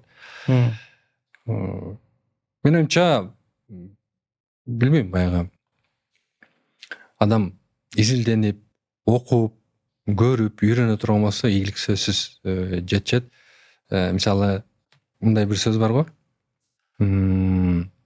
Ийгиликтүү адамдар, акылман адамдар, күчтүү адамдар, булар ар бир жолуккан адамынан бир нерсе үйрөнөт. Керек болсо көчөдө бомжтан да бир нерсе алат. Орто деңгээлдеги адамдар, булар тажрыйба менен үйрөнөт, эксперимент менен үйрөнөт, ката кетирет, убакыт коротот. Бирок кеч болсо дагы ошол нерседен ийгиликке жетишет. Келесолор, алар баарын билет, анысы деле. Бул сөз мага өтө жаккан. Ошон үчүн бул сөздү мен угаардан мурун деле мен ансы деле аракет кылчумун да, ар кимден бир нерсе чыгат да, бир нерсе үйрөнөсүн да. Качан мен үйрөндүм, бүттүм, кыйынмын деген кезде ал уже бүткөнүм да. Бул жерден туура нерсени айтып кеттиңиз. Биздин подкасттар, өйдеги деле ошол подкаст чөйрөсүндөгү болгон чыгарылыштар, булар сиз ошо айтып аткан эле нерсе да. Ар кайсы адамдын көз караштарын байкоо, ар кайсы адамдын ийгилигине кантип жетишин жолун көрүү, анан ошонун баарынан өзүңө жаккан жакшы нерселерди алсаң болот да. Анткени бул жөн эле интервью эмес да, келип алып мактануу эмес. Кадимкидей сиз азыр ачык бирде жерде, кстати, мен эксклюзивдүү түрдө айтып кетсем болот. Бирде жерде айткан эмессиз сандар менен канча тапкан, мындай так маалымат жок да. Бул жерден кадимкидей несин баарын айтып бердиз. Буну Джон Калтырсол айтты, буну сөз түрдө ойлонуш керек, ой жүгүрүш керек, сиңиш керек. Сиңгенден кийин бул сөз түрдө пайда алып келет. Өзүм жөнүндө айтып кетсем, канча адам сүйлөшүп, канча адам менен маектешип, канча суроолорду берип, канча жоопторду алып, ой жүгүртүм сөз түрдө өзгөрдү. 1,5 жыл мурунку мен башка адам, азыр башка адам. Ошондуктан мен толук ишенем. Бул подкасттагы адамдар, булар эң эң баалуу ресурс бул адамдар. Эң кызыктуу китеп тоже адамдар. Ооба. Баарын окусаңыздар, баары жакшы болот. Сон. Үйрөнүш керек экен. Адам билбейм, мен азыркы доордо жашап атканыма мен аябай кубанычтамын. Себеби ушунчалык көп мүмкүнчүлүктөр бар. Ушунчалык көп чексиз. Биз эң сонун доордо жашап атабыз. Эң сонун дүйнөнү алаканыбызда кичинекей телефон менен дүйнөнү көрүп атабыз да. Анан ушундай сонун мүмкүнчүлүктөр менен ийгиликке жетишпеген адам бул билбейм кандай адам. Жетиш керек. Ар бир адам ийгиликтүү болууга мажбур азыркы учурда. Ооба, атаандашта күчтүү, ар кандай кыйынчылыктар болот, бирок мүмкүнчүлүктөр андан көп болуп атпайбы? Кыйынчылыктар дайыма эле болот да. Ооба да. Кыйынчылыксыз эчтеке болбойт дегендей. Ошол адамдар менен улантып кетсем, мен дагы кызык суроо бергим келет. Айтып атпайсызбы, ар кайсы адамдан мындай жакшы нерселерин өзүм алган жакшы көрөм депчи. Ошого тиешелүү адамдын ошондой эң мыкты, ошо ишкердиктеби, жашоодобу мыкты адам болгонго жардам берген кайсыл 3 сапатты байкадыңыз? Мисалы, биз көпчүлүгүбүз мындай карап көрсөк, иштеш үчүн жашайт экенбиз да. Негизи жашаш үчүн гана иштеш керек экен. Айырмасы өтө чоң, себеби иштеш үчүн жашаган адамдар жумуш эч качан бүтпөйт. Муктаждык эч качан бүтпөйт. Дайыма иштеп жашоо эмне келдиң, иштеш үчүн келдиң. Мындай өмүр бою иштеп өтүп кетебиз да. Бактылуу адамдар, алар ушул жашоонун маңызын түшүнүп, алар жашаш үчүн гана иштешет экен. Алар жашаш үчүн канча каражат керек болсо, ошону гана табат, анан жашайт. Кантип жашайт? Эмнеден рахат алып жашаш керек болсо, ошол нерсени мындай жашайт да, мындайча кылат, коркпойт ошол нерседенчи. Алар мындай, ошол адамдар көбүнчө мындай азга дагы ыраазы болгон адамдар да. Кайниет кылып, аз болсо деле мен жашоого эмне келдим, мен бактылуу болуш үчүн келдим. Демек, мага ушул жетет деп ушинтип жашаган адамдар чыныгы жашоонун маңызын түшүнгөн адамдар деп ойлойм. Бул нерсени эми 3 сапат, 5 сапат, 10 сапат деп айтыш кыйын. Эми ал уникалдуу болушу мүмкүн. Бул ар бир адамга, кээ бир адамга 1 сапат, кээ бир адамдарга 10 сапатта жетпеши мүмкүн. Адамдар мындай бөлүнөт экен да. Кээ бир адамдар ушунчалык көк бет, эмнени үйрөтсөң дагы, эмнени берсең дагы ал нерсеге тойбойт. Жана айтылгандай мамлекет кылбай атат деп дайыма нааразы. Ал адамдар эч качан өзгөрбөйт да. Бул адамдар мындай бар, көпчүлүк. Бул биринчи категория адамдар. Экинчиси, бул сиз айтып аткандай өзүн өзгөртөм деген адамдар.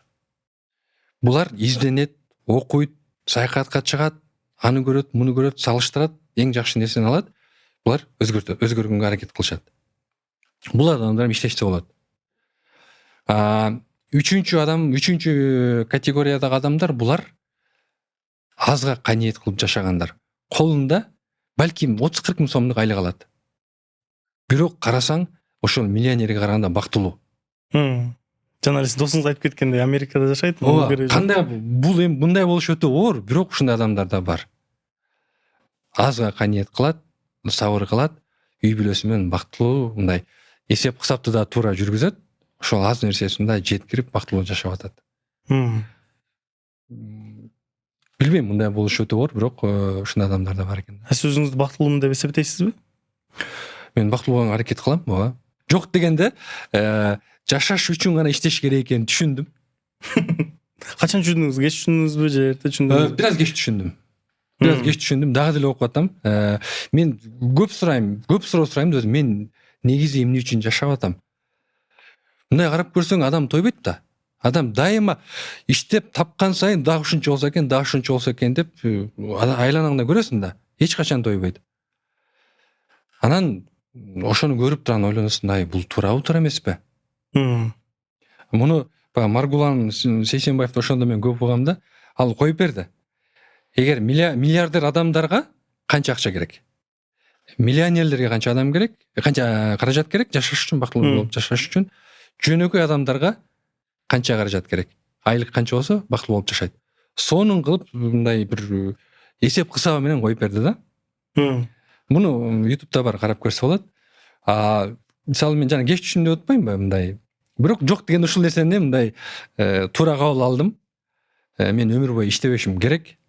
Мен иштесем да ким үчүн иштеп атканымды билем. Үй бүлөм үчүн, жакындарым үчүн иштеп атам. Эгер мен ошончо иштеп, бирок тигилер менен боло албай атсам, тигилер менен убакыт өткөрө албай атсам, анда мен иштегендин эмне кереги бар? Чындап эмне кереги бар? Не пайдасы? Сен ошончо мүмкүнчүлүктөрүң бар, бирок балдарыңа иштейм, мен жакшы үй курушум керек, жакшы мектепте окутушум керек деп атып эле карасаң, балдарың чоңоюп өзү болуп кеткен, а сен өзүң калып калдың үйдө. Андай жашоонун эмне кереги бар? Аябай көп да. 20 жылдан бери Россияда иштешет. Миграцияда. Балдарын чоңойгонун көрбөй калды. Бирок эмнеге иштеп атасың деп сурасаң, мен балдарым үчүн иштеп атам. Мен ата-энем, аялым, жакындарым үчүн иштеп атам. Бирок 20 жылдан кайтып келгенде балдардын баары чоңоюп, баары өзүнүн жолун таап кеткен. Ошол сонун үйдө аял экөө эле отуруп калат. Мындай үй бүлөлөр тилекаршы өтө көп. Ошон үчүн балким алар үчүн ушул туура, бирок мен үчүн ал туура эмес. Мен үчүн ошол балдарым чоңоюп өсүп кеткенге чейин ошолор менен мүмкүн болушунча көп убакыт өткөрүп калышым керек. Мен азыр ошого көп басым жасаганга аракет кылып атам. Сиз үй бүлөңүз жөнүндө айтып кеттиңиз. Сиздин үй бүлөңүз жөнүндө да маалыматтар көп. Ошол Назиреженин интервьюсунда көп айтып калганыңыз. Мен сизге мындай суроо узаткым келет. Үй бүлөдөгү эң мындай жакшы жашаш үчүн, бактылуу болуш үчүн кандай баалуулуктар менен жашаш керек экен үй бүлөнүн ичинде? Эми албетте биз психолог эмеспиз, билбейбиз, бирок эми тажрыйбадан айта алабыз. Мен оюмча ошол эң негизгиси эле ошол эки жуптун бирине болгон сыйы деп ойлойм. Ошо экөө бири-бирин сыйлап турса эле, ошол эки аялы менен күйөөсү бири-бирине болгон көз карашы, тарбиясы, мамилеси жакшы болсо эле, балдарын тарбиялаштын кереги жок. Балдар ата-энесин көрүп эле өздөрү тарбияланат, ал болот. Сен мындай бол деп коюп, сен чекпе деп коюп өзүң чегип отурсаң, анын эмне пайдасы бар? Ошон үчүн бул мен ушундай деп ойлойм. Ата-эне өзүн караш керек. Балдарын тарбиялаш үчүн өзүң караса эле ошол жетиштүү. Эме деген сөз бар го. Душман керекпи? Керек болсо күзгүдөн кара дейт го. Эң чоң душман күзгүдө. Эгер сен балдарыңды тарбиялай албай атсаң, анда эң биринчи себеп өзүңдөн кара. Биз көбүнчө мектепке тапшырып коебуз, бала бакчага тапшырып коебуз го. Ошолорго жоопкерчиликти берип коебуз да. Бирок эң биринчи жоопкерчилик бул сенде. Алар сенин балаңды туура тарбиялаганга мажбур эмес. Бирок бул сенин балаң. Эң биринчи жоопкерчилик сенде. Ошон үчүн аялың экөөң же күйөөң экөөң отуруп бир карап көргүлө. Канчалык өзүңөр жакшы туура жашап атасыңар. Ошол нерсе эртең балаңарда көрүнөт. Биз жаңы адат баштап атабыз. Биз жаңы логотип пайда болгондуктан, жаңы ребрендинг, биз дагы аягында бир окшош суроолорду узатайын деп, биздин катталуучуларыбызга бир кандай кызмат кылайын деп атабыз. Азыр түшүндүрүп кетейин кандай кызмат. Бир суроолорго толтур адамдар ар кандай жооп бергенде, сенде ар кандай угол пайда болот. Ошол бир суроого ар кандай көз караштар. Ошо көз караштар аркылуу сен өзүңдүн ошо дүйнө таанууңду чоңойтсоң, кеңейтсең болот. Ошондуктан сизге дагы ушул жазган суроолорду узатайын. Кыска, бирок кыска жооп бербей эле койсоңуз болот. Узун канчалык түшүндүрүп, өзүңүз канчалык туура көрсөңүз, ошончолук жооп бере бериңиз. Билбейм десем да болобу, билбесем? Билбесеңиз билбейм деп коюңуз. Бирок канчалык суроо болбойт. Биринчиден, акча деген эмне? Акча деген кыялдарыңды ишке ашырыш үчүн жана бактылуу болуш үчүн жакшы инструменттердин бири. Бир учурда эң көп кармаган акчаңыз канча суммада болгон? студент кезимде эсимде ошо бирөөнүн акчасын бир жака алып барып берген, бир 10 000 евро болуш керек ошол кезимдечи. Ошол кезде бир ошондо аябай көп көрүнгөн мага. Бирок аябай мындай башкача болуп. Бир 10 000 евро бир дүйнөнүн акчасын өзүм көтөрүп бараткандай эле сезилген да, алып барып ошо бирөөгө бериш керек болчу. Ошо эсимде экен. Эң көп бир кандай предметпи, баалуулукпу ошо акча кетирген, эң көп акча короткон нерсе? Эмне сатып алдыңыз эле? Муну мен жакшы билем. Муну мен айтышым керек. Бул менин эң чоң каталарымдын бири. Ошол студияны иштеп жүргөн кезде карызга где-то канча 20-30 миң доллардын тегерегинде техника сатып алгам. А техника бул жыл сайын алмашып турат да. Мисалы азыркы көз карашымда мен мынчалык көп техниканы албайт болчумун. 20-30 миң долларга ошол убакта 2-3 бөлмөлүү үй келмек да. А мен техникаларым бир жылдан кийин жок болгон санап. Аны мен карызга алгам, ошону көп жыл бою төлөп келдим. Мен техникалды эле бизге Кадимкидей эле мына микрофондор, штативдер, камералар, светтин түрлөрү. Жалпысынан көп. Сиз үчүн сүйүү деген эмне? Сүйүү деген бул эми так жообу жок болуш керек. Сүйүү деген бул бактылуулуктун башаты болуш керек. Сиздин эң чоң сүйүүңүз кимге арналды? Албетте үй бүлөмө, жакындарыма, ата-энеме. Ошо сүйүүңүздүн бир кыска окуясын айтып кетсеңиз, кандай болду? Эми бул жакта бөлүш керек. Балдарга болгон сүйүү, өзүмдүн жубайымабы, же ата-энемеби? Сизге ошо эң чоң сүйүүңүз эмне болгон? Ошол жөнүндө айтып бере бериңиз. Эң чоң сүйүүм али бери бүтпөйт. Мен жакын үй бүлөм үчүн болгон үчүн бул өмүр бою улана турган кино деп ойлойм. Бактылуулук эмнеде? Бактылуу болуш керек экендигин түшүнгөнүңдө болуш керек деп ойлойм. Кыргыз болуу деген эмне? Кыргыздардын эң чоң өзгөчөлүктөрүнүн бири дайыма эркин болууну каалайбыз да. Илгертеден бери, азыр деле аны 3 жолу немесинде көрбөдүкпү?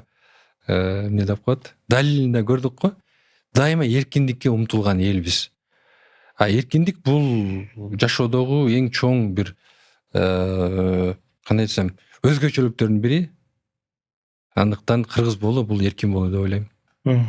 Кыргыз тилине болгон мамиле кандай болуш керек? Азыркыдай болбош керек. Муну жакшы билем. Мисалы ошол эле түрктөр, өзбектер, немистер, бул калктарды мен өзүм таанып көргөнүм үчүн айта алам. Өздөрүнүн тилине аябай жакшы басым жасашат. Каяка барбаса дагы өзүнүн тилин унутпайт. Ошол жакка керек болсо ошол жашап аткан коомго өзүнүн кээ бирки сөздөрүн киргизгенге үлгүрүшөт да. Мисалы түрктөр ошондой. Немистин мындай сөз байлыгына кошулган түркчө сөздөр бар да. Эгер жок дегенде түрктөрдөй болсок, ошо кыргыз тилибизге берген мааниси боюнча сонун болмок. Жашоодо эң чоң мүмкүнчүлүк бул адам болуп жаралганыбызда го дейм. Эми деген сөз бар го, генерал болгусу келбеген солдат бул солдат эмес депчи. Ошондой эле сиздин жашооңуздагы ушул интерпретацияны айтып берсеңиз. Жашоодо эң чоң максатым ба? Мындай айтканда. Жакшы суроолор экен, Эми максат меники мындай экен да. Башкалардыкын билбейм. Мисалы кайсы бир деңгээлге жеткен сайын өзгөрүп турат экен да. Ошон үчүн мен мисалы мурун айтчу элем, Оскар алам депчи. Эми азыр андай чын айтсам андай максатым деле жок да. Үмүтүңүз өчтүбү же? Жок, жашоодогу көз караштарым өзгөрдү. Кененирээк айтып берсеңиз. Ушул мисалы жанатым бактылуу болуу жөнүндө жашап атпайбызбы? Эми мен толук кандуу бактылуу болуш үчүн Оскарсыз деле бактылуу боло алат экенмин, көрсөчү. Адам бактылуу болуш үчүн ошол эле өзүңдүн чың ден соолугуң, ата-энеңдин жаныңда болушу, бир туугандардын бактылуулугу, өзүңдүн үй бүлөңдүн, балдарыңдын чың ден соолугу деле ойлонуп көрсөк, мындай өтө чоң бизге берилген, Кудай тарабынан берилген өтө сонун бир белек деп ойлойм да. Ошон үчүн бактылуу болушту мен Оскарды издеген жокмун, же бир дүйнөлүк деңгээлдеги чоң бир корпорацияда издеген жокмун. Аз нерсеге дагы кайнет кылып мындай жашап ошол нерсени түшүнсөм, мен оюмча бул жетиштүү го дейм. Сиз үчүн накта деген бул эмне? Күзгүнү кара. Ар адам күзгүнү караганда күзгү алда болсо керек. Кыргызстанда эң накта адам? Билбейм. Сен? Рахмат. Так, бул суроолоруңузга жооп бергениңизге чоң ыраазычылык билдирем. Сиздин көз караштарыңызда тарыхта калат деген сөздөрдө архивке заархивируйте деп 10 жылдан кийин көрсөтөбүз мектепте. Ошо ишенебиз дегендей. Демек ушул чыгарылыштан сиздин мындай барбы, ожидание, реальность деген көп сөздөр барбы? Сиздин ожиданияңыз кандай болду, реальность кандай болду? Мен негизи ошол жана башында айткам, нактаны мен кызыгып дайыма көрөм, башкалардын дагы мындай ойлору мен үчүн аябай маанилүү да. Анан бул жакта ар бир адам, мен буга чейин айткан нерселердин баары мен өзүм үчүн айтылган нерсе. Мен бирөөгө бир нерсе кыл дегенди аябай жаман көрөм. Мындай бул өзүмдүн башымдан өткөн нерселерди мен айтып берип атам. Бул эч качан бирөөгө таңуулоо же мажбурлоо эмес. Анан бул жерден өзгөчөлүгү ошол айтылган нерселерди угуп, анан ошол нерсени бир аз анализдеп, анан суроо бергениңер өтө сонун бир өзгөчөлүк деп ойлойм. Рахмат. Матасы алды, мен уктап аламмы? Көп жерде укпай эле суроолор даярдалып, ошону берип калайын дейбиз го. Жок, андай эмес. Тескерисинче ошо маңдайыңдагыны угуп, ошол нерсени биякта жууруп, анан ошол нерсени бергенде мен азыр өзүм дагы баягыдан бери сүйлөп отуруп, ошол 10-15 жыл аркага барып келдим. Саякат кылып келдик өткөн жакка барып. Рахмат. Биринчиден сизге ыраазычылык билдирмекмин бизге конокко келгениңизге. Бул чыгарылышты мен легендарулуу деп атагандан коркпойм. Анткени бул чындыгында биздин Кыргызстаныбызда мындай из калтыратын адамдардын аз бир санына кирген адамдардын бири деп эсептейм сизди. Билбейм. Убакыт көрсөтөт. Ооба. Анткени биз жаштар башкача ойлонобуз. Мен оюмча бардыгы ушул креативдүү индустриянын артынан да сиз ушул кино тармакты, чыгармачылык жакты бакындырып атасыз. Мен оюмча ушул ийгиликке жетет. Бул тарыхтын кагыздары жазат. Ошол эле биздин ар кайсы чыгарышыбызга келген коногубуз өзү тарых калтырганга аракет кылат. Ар бир инсан ошондой болуш керек деп эсептейм. Ошондуктан урматтуу катталуучуларым, ушул жерден жактырууну басканды унутпаңыздар. Комментарий түшүп туруп өзүңөрдүн ой пикириңерди жазыңыздар. Анткени бул биздин гана чындык. Сиздердин чындыгыңар башкача болушу мүмкүн. Ар ким бирок бириңиздин чындыгыңыздан в истине споре порождает истину деп коет го. Эгер ушул биз маектешип, бири-бириз менен сүйлөшүп, өзүбүздүн көз караштарыбыз менен бөлүшө берсек, ошентип аягында жашоонун балким сырын табабыз, Ошентип. Анткени биз жөн гана издеп аткан адамдар болуп саналабыз. Ооба. Сизге дагы бир жолу ыраазычылык билдирем. Келгениңизге, бөлүшүп бергениңизге биз үчүн чоң сыймык болду. Бул Накта подкаст болду. Кийинки чыгарылыштарда көрүшкөнчө.